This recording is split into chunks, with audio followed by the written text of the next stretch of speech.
प्यारे छात्राएं, कैसे हैं।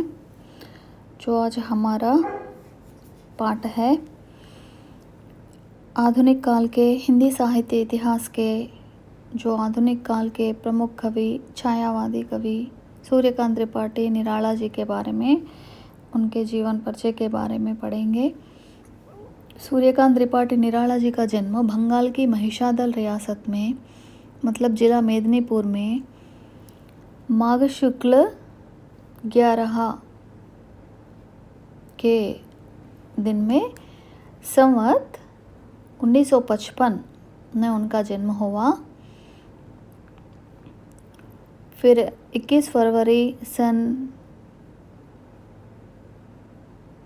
1899 में भी कुछ लोग बोलते हैं, मगर उनके जो जन्म तिथि के बारे में अनेक प्रकार के जो विवादास्पद विषय है।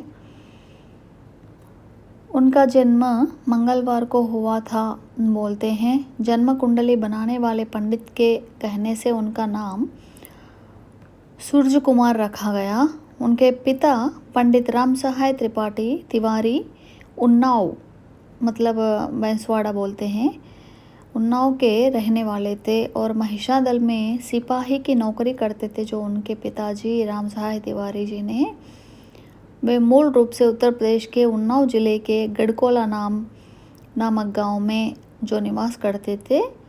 महिषादल में जो बंगाल के जो महिषादल में उनके पिताजी ने सिपाही थे, इसलिए नौकरी के वास्ते महिषादल में आ गए। इनका जन्म भी उधर ही हुआ था। हमारे जो निराला जी की जो शिक्षा हाई स्कूल तक हुई। बाद में हिंदी, संस्कृत और बांग्ला का स्वतंत्र अध्ययन किया।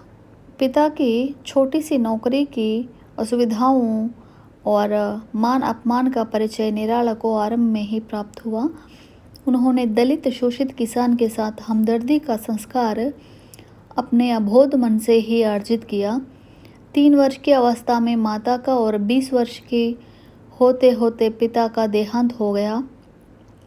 अपने बच्चों के अलावा संयुक्त परिवार का भी बोझ निराला पर पड़ा। पहले महायुद्ध के बाद जो महामारी फैली, उसमें न सिर्फ पत्नी मनोहरा देवी का बल्कि चाचा, भाई और भाभी का भी देहांत हो गया। जो महायुद्ध पहला महायुद्ध के बाद महामारी बीमारी फैल जाने पर जो उन महामारी के अंतर्गत उनकी पत्नी, चाचा जी और भाभी का भी देहांत हो जाते हैं। शेष कुनबे का बोझ उठाने में महिषादल की नौकरी अपर्याप्त थी।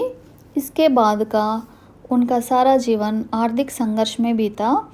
निराला के जीवन की सबसे विशेष बात यह है कि कठिन से कठिन परिस्थितियों में भी उन्होंने सिद्धांत त्याग कर समझौते का रास्ता नहीं अपनाया, संघर्ष का साहस नहीं गंवाया। जीवन का उत्तरार्ध इलाहाबाद में बीता। वहीं दारागंज मोहल्ले में स्थित राय साहब की विशाल कोठी के ठीक पीछे बने एक कमरे में 25 अक्टूबर 1961 को उन्होंने अपनी लीला समाप्त की।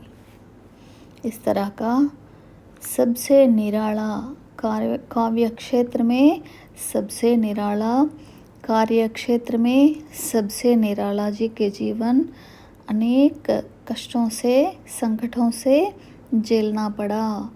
इन महान विभूति का जो देहांत एक छोटे से कोटि में हो गया है, मगर उनकी जो साहित्यिक सेवाओं को सभी भारतीय हिंदी समाज अभी भी अपने सर्वोपरि, सर्वोत्कृष्ट, महत्वपूर्ण समझते हैं। इस तरह का हिंदी साहित्य इतिहास में सबसे निराला है हमारा जो निराला जी। जय हिंद।